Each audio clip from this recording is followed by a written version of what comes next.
Hi there and welcome back to the History of Fleetwood Mac. I'm Anita. Today we are going to continue Volume 4, Episode 8 of my test scrapbook.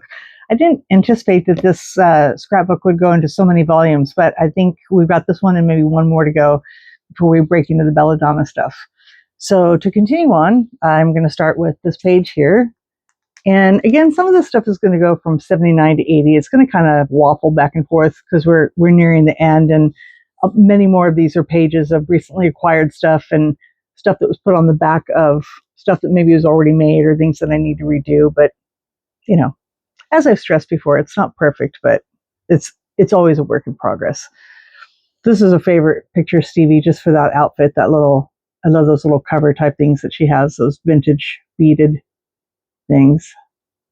I think, no, that one's a picture. It seems to me like I had or had shown or I have upcoming another postcard that was one of these pictures. And then this article was funny. This was one of the many articles about Warner Brothers plugging the leak of Tusk when it got broadcast on the radio, and people had recorded it and such like that. So what an ordeal. What a time. Still didn't hurt the sales, and now you look back on it and it's just so funny with when things come out streaming, ahead of time, or things are leaked. Back then it seemed like a real problem, but nowadays it just seems like such a gimmick. So it's kind of funny to read about that.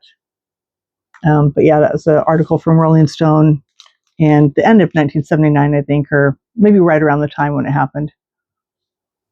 Some nice pictures of John here. Moving on, we have more, this little set here, which I really like here. Stevie and Lindsay.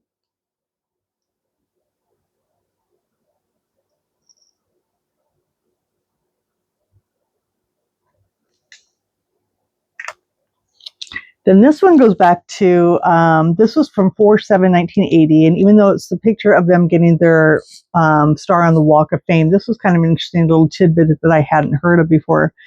It said, Top Rock Fleetwood Mac hits Indianapolis next month to croon for Senator Birch Bay's re-election campaign. In 1976, Fleetwood Mac raised over $70,000 to help retire Bay's debt from his abortive presidential bid. In this year's presidential race, rock concerts haven't been used widely for fundraising for a variety of reasons, but Bay can't afford to be picky. As a liberal Democrat in a conservative state this year, he faces even more trouble than usual, having been targeted along with Senator Frank Church, Democrat from Idaho, by a well-financed conservative political action group. I just never really heard of Fleetwood Mac involved in any politic type things, and doing a show to help raise funds, it's just a little hidden tiny bit. And there's actually a couple more little pieces like that throughout Fleetwood Mac and Stevie's career. So just these little tiny things that aren't widely brought up again or something. And even Fleetwood Mac's involvement with Clinton, I don't even know that was initially really them involved with the politics or Clinton using the song and then Fleetwood Mac coming forward to perform the song and in support, but not really involvement. But that's just my personal take on it. But just seeing the band at all involved is just kind of interest to me. So that was a neat little article. This article was out of Japan, another really unique one, just for the photos, as I've mentioned several times, between the records and the magazines and stuff. They get some really unique photos that haven't been shown or used elsewhere.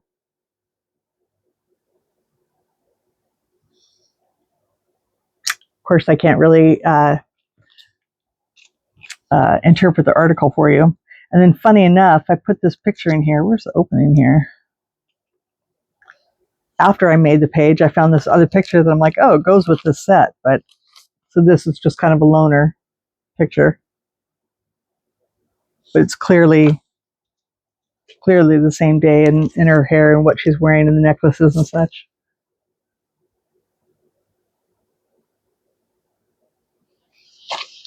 And then I think this part here is Xerox from the back of this one.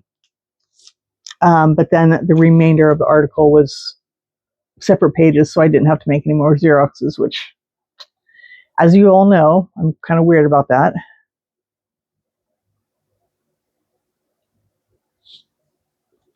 Just some cool pictures of them. I guess really just two. But this one of Chris blowing a kiss was pretty cute.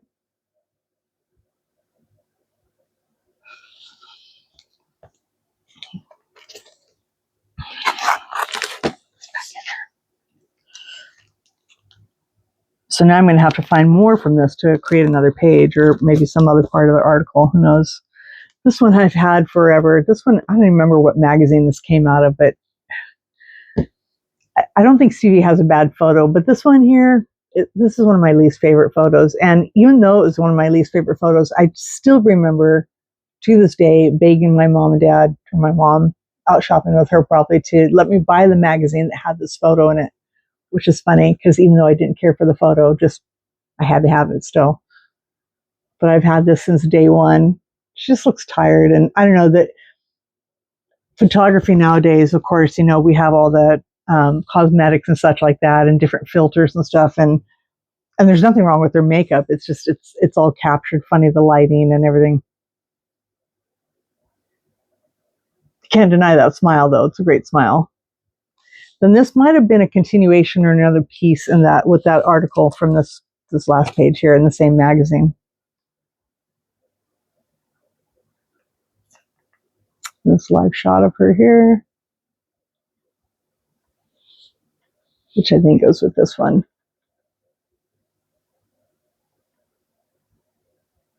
Then this one was recently, somewhat recently acquired clippings from Japan. Little 2-page spread. So maybe this piece goes with this other one here, with this here.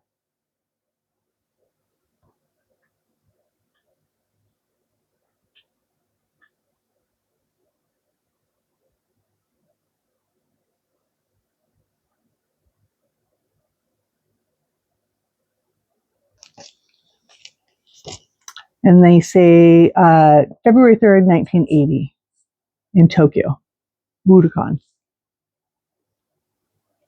And picture by Max Takahashi, I'm going to guess. Pretty cool. Next we have, again, and I brought this up earlier in another video, I think Stevie called her Easter egg outfits. So this is kind of a nice collection of these here. This one, I think, might have been another one of the photos that I got from that set that went with Mick's book. It doesn't have a little tag on it, but let's see if anything is on the back. Yes, there is something.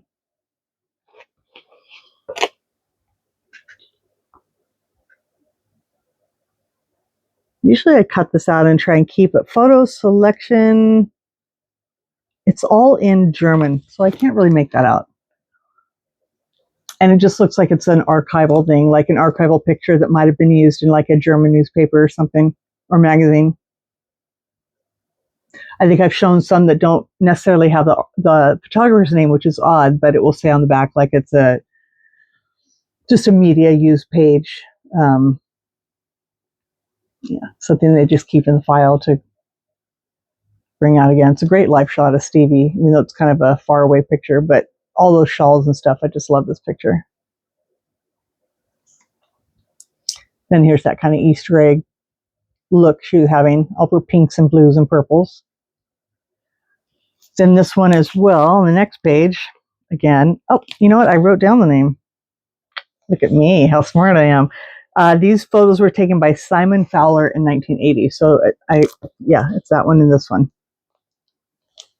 Yep, Simon Fowler. I did write it down this time. I normally try to. It's a good one of Lindsay, and then Stevie here. Yeah, way in the background sitting down here. It's kind of cute.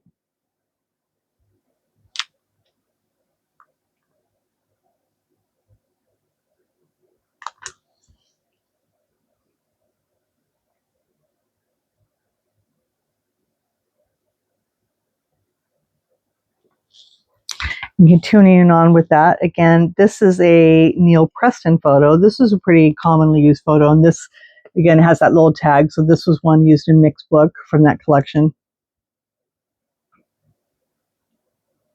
Great photo. Neil Preston, so of course it is. And this one too.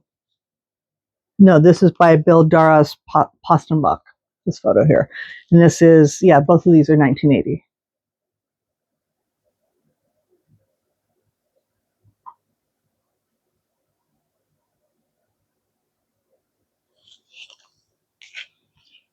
And then we're back to, so I know I had shown some. I was worried that I was trying to go back through because I was worried that I was duplicating stuff. And so I'm not sure if I've shown these already or shown more that went with it, or I know when I did my pop-ups prior to starting the albums, I had shown some pages. So this one might be a repeat, but this one has the little mark on it again, which I had shown before. It has that little like stamp on there.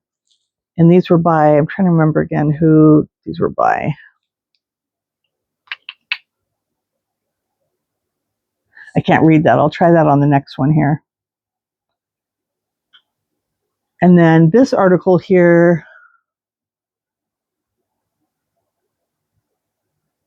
I think it's just about this person who was signed on to the label that put out the Eagles and Fleetwood Mac. It just mentioned them and showed a picture, so it had to go in the collection. That's reasonable, right?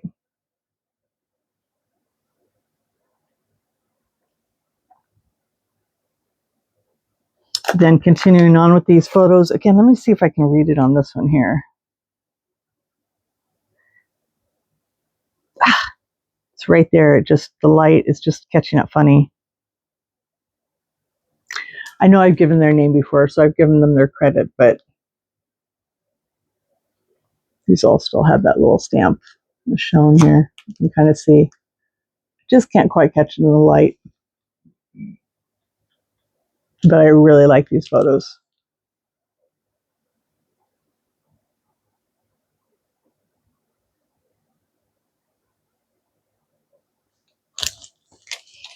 Then we're going to end kind of a short video again. We're going to end with yet one more of this artist's photos. Then we have a little strip up here, which I'm not sure where these came from either.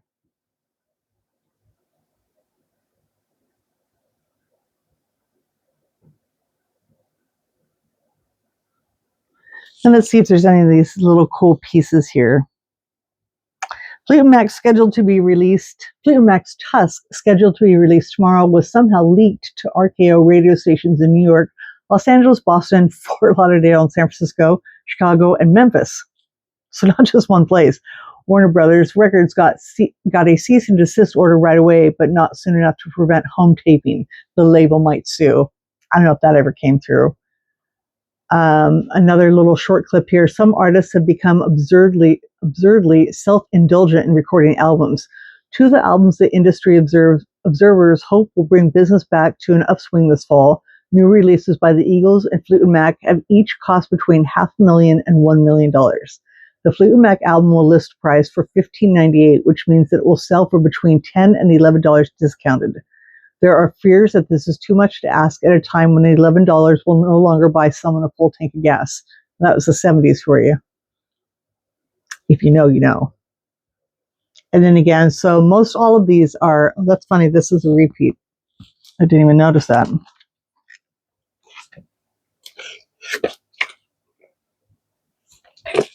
I think I have to take this apart and put something else together again. Yeah, it's the same article twice. Damn it. I hate when that happens. So one page made a long time ago and one recently. So I should probably remove this and put something else there. But just lots of tidbits of the album getting released and leaked and such. Just from so many magazines. And a lot of these are clipping lots that I've gotten from other people, so you can just see how aged they are and such. This one girl, I got a collection from a girl through another friend of mine. And it's so funny, this person, whenever she'd get an article, she'd underline Fleetwood Mac or Stevie Nicks or whatever band member's name in every article. So I just remember every time I see one, those little pieces were from her collection, which is kind of funny. And then closing it up with some of these, again, this was a article about them playing the Holly Bowl in 1980. So this kind of definitely goes into the 1980 part, which will start up the next video.